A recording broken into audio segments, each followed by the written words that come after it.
ابھی آپ کے ایک صوبہ جو ہے کرناٹک، اس میں آزان کا مسئلہ آیا تھا ابھی، کوئی جگہ ہے منگلور، پتہ نہیں کیا منگلور ہے کیا، کہ وہاں آزان نہیں دے سکتے فجر کی، سپریم کورٹ کا آرڈر ہے یا ہائی کورٹ کا آرڈر ہے، جو کچھ بھی مجھے بتایا کسی نے، ٹھیک ہے ہائی کورٹ کا آرڈر ہے، اور وہاں کے اب جو صاحب اقتدار پارٹی آئی ہے، ان لوگوں کے حامیوں نے وہاں مسجدوں پہ بھی حملہ کیا، پتھر بھی مارے، مسلمانوں نے جواب میں کچھ نہیں کہا۔ میری تو ایک گزارش ہے کہ مسلمان جو ہیں بڑے امن پسند ہیں، ہم جھگڑا نہیں کرنا چاہتے کسی کے ساتھ، شانتی کی بات کرتے ہیں۔ جتنے بھی مسلمان منگلور میں ہیں،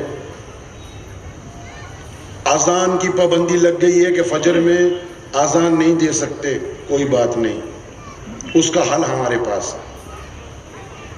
جتنے بھی مسلمان دکاندار ہیں، جتنے بھی مسلمان ریڑھی چلاتے ہیں، جتنے بھی مسلمان سائیکل چلاتے ہیں، موٹر سائیکل چلاتے ہیں، جتنے بھی مسلمان مکان میں ہیں، وہ جب اذان کا ٹائم آئے، ہائی کورٹ نے پابندی لگائی ہے لاؤڈ سپیکر کے اوپر کہ مسجد میں لاؤڈ سپیکر پہ اذان نہیں دے سکتے آپ، مسجد میں اذان نہیں دے سکتے آپ۔ تو آپ نے ہائی کورٹ کی پابندی لگی ہے، لیکن ہائی کورٹ نے یہ نہیں کہا کہ کوئی مسلمان اپنے گھر کے باہر اذان نہیں دے سکتا، اپنی دکان کے باہر اذان نہیں دے سکتا، سائیکل پہ جا رہا ہے وہاں نہیں اذان دے سکتا۔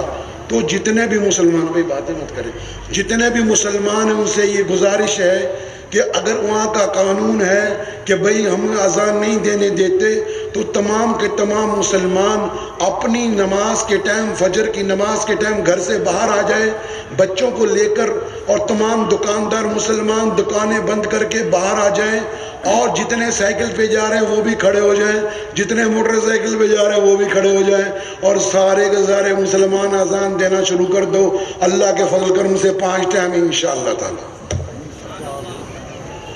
مسئلہ اپنے آپ حل ہو جائے گا۔ صرف ایک ہفتہ کر لو، میری یہ بات مان لو، ایک ہفتہ ہر مسلمان گھر کے باہر اذان دو، کھڑا ہو کے بازار میں دو، اپنے آپ یہ مسئلہ حل ہو جائے، اللہ کی مدد آئے گی۔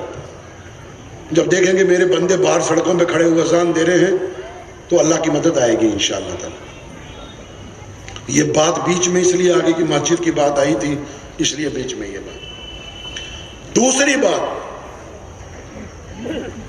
میں کرناٹک میں آیا ہوں پہلی بار، اور یہاں کون ہے؟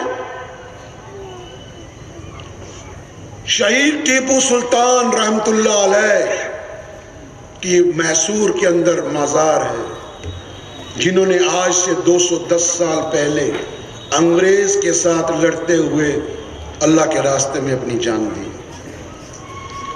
آپ تو ٹیپو سلطان کی روحانی اولاد ہو، جتنے بھی لوگ یہاں بیٹھے ہو، ٹیپو سلطان کی روحانی اولاد ہو، ہندوستان کے مسلمانوں کے تم سردار ہو، ہم تم کو سلام کرتے ہیں۔